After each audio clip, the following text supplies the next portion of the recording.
Jerusalem.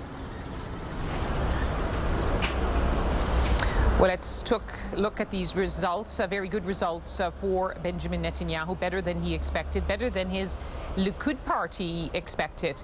But it still underlines that Israel is a divided society and at odds with what many in Western capitals and certainly in Arab states had wanted in terms of trying to make peace, if that is possible, with the Palestinians.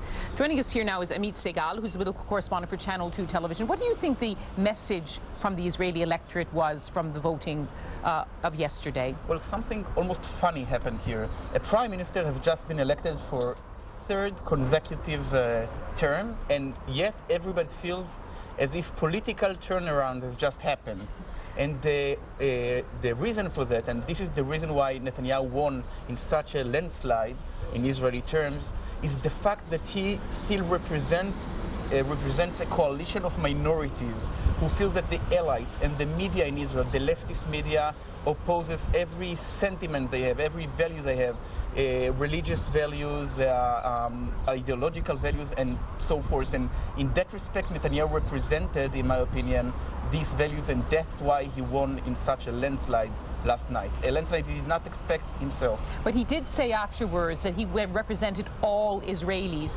Do you think he will reach out by heeding what the president has asked for and said is needed now, a national unity government? I don't think it's feasible. He said that the nation is divided, and it's of course true, but not 50-50, but 60-40. And the results have shown that the vast majority of the Israeli population does not believe in a unity government. People in Israel want sharp decisions, not the way Netanyahu used to form coalitions with tokens from the left. Tzipi Livni, Ehud Barak, maybe Peres, and so forth. This time it's going to be a narrow right-wing coalition, not very narrow, to be honest. And in my opinion, for instance, Netanyahu just 2 days ago in the middle of campaign said he no longer believes in the two-state solution, a dramatic declaration. And that's why this term is going to be very sharp. I mean, is that politics, do you think? He's going to get calls from Washington, from Brussels, maybe even from Ramallah saying, yes, let's start the peace process again? Well, I started this campaign believing that it's either us or we campaign between the left and right was just for, political purposes, electoral purposes. But now I think this is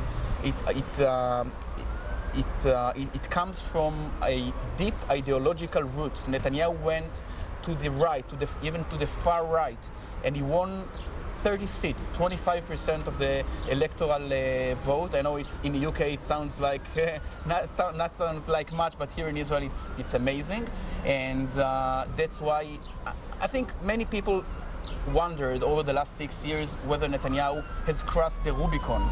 Well, he didn't cross the Rubicon, he maybe crossed Ruby Rivlin, the president.